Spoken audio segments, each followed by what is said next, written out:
اور ہم سب کے لیے بہت ہی اچھی مثال کہی جائے گی۔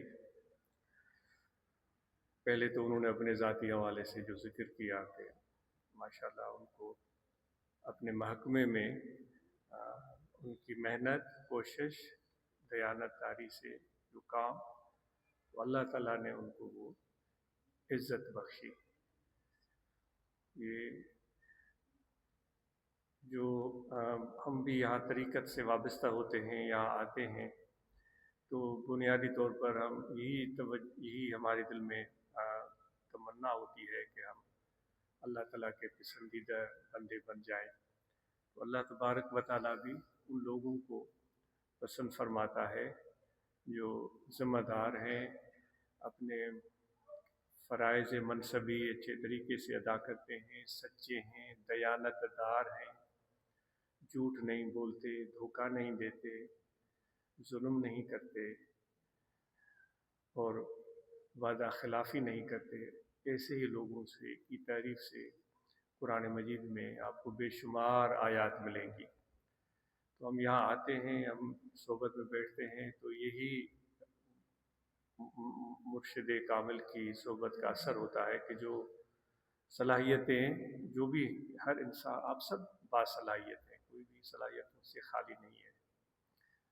تو بنیادی طور پر ہم اپنے آپ کو پہچاننے کی کوشش کرتے ہیں کہ ہمارے اندر کیا خوبی ہو سکتی ہے، کیا صلاحیت ہو سکتی ہے۔ وہ جس طرح اس دن بھی عرض کیا گیا تھا کہ حضور علیہ الصلوۃ والسلام نے فرمایا کہ مومن کے لیے آئینہ ہے۔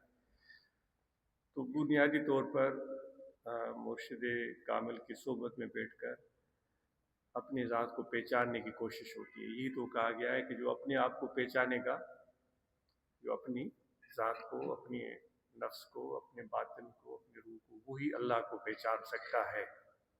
یہ تصوف میں صوفیاء کرام کا یہ قول ہے، من عرف نفسہ فقد عرف ربہ، جس نے اپنے آپ کو پہچانا وہی اللہ تعالیٰ کو پہچان سکتا ہے۔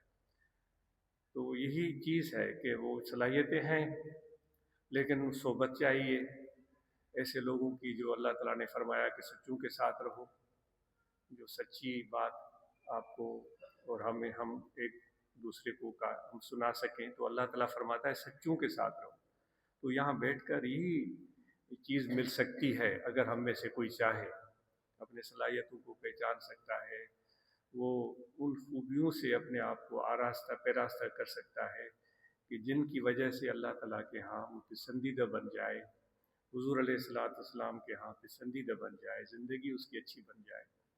تو وہ اسلم عطا صاحب نے بتایا کہ جو اپنے محکمے میں ان کو اتنی عزت افزائی ملی، آج یہی امید کرتا ہے کہ آپ اور ہم سب جہاں جہاں بھی ہم کام کرتے ہیں، کاشتکار بھی ہو سکتے ہیں، تاجر بھی ہو سکتے ہیں، ملازمت پیشہ بھی ہو سکتے ہیں، مزدور بھی ہو سکتے ہیں، جو بھی جہاں جہاں استاد ہو سکتے ہیں، شاگرد ہو سکتے ہیں، جہاں جہاں ہم کام کرتے ہیں، تو اتنی سچائی کے ساتھ کام کریں کہ جو اللہ تعالیٰ فرماتا ہے سچوں کے ساتھ رہو۔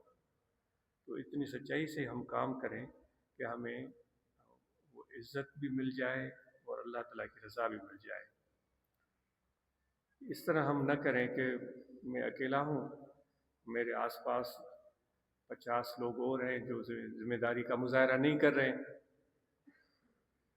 وہ فرائض منصبی صحیح ادا نہیں کر رہے ہیں، وہ صحیح کام نہیں کر رہے ہیں، بھلے کوئی بھی کام ہو۔ تو اب میں سوچوں کہ بھائی یہ 50، یہ 500، یہ 5000، یہ 5 لاکھ جب ایسے کر رہے ہیں تو چلو میں بھی۔ یہی تو وہ کہا جاتا ہے کہ بھائی استقامت سے کام لو، استقامت سے کام لو۔ اتنا آسان کام ہوتا یہ صراط مستقیم پر چلنا، اس طریقت کی راہ پر چلنا، اس محبت کی راہ پر چلنا، پھر تو ہر کوئی عاشق بنا پھرتا، پھر تو ہر کوئی عارف بنا پھرتا، تو ہر کوئی سچا بنا پھرتا۔ آج ہم کیوں ہاتھ میں چراغ لے کر سچوں کو ڈھونڈتے پھرتے ہیں کہ کہاں ہیں وہ سچے اور دیانتدار لوگ؟ اس لیے ڈھونڈ رہے ہوتے ہیں کہ وہ آج ہم اپنے ان ذمہ داریوں کو پورے کرنے والوں کو پاتے ہی نہیں۔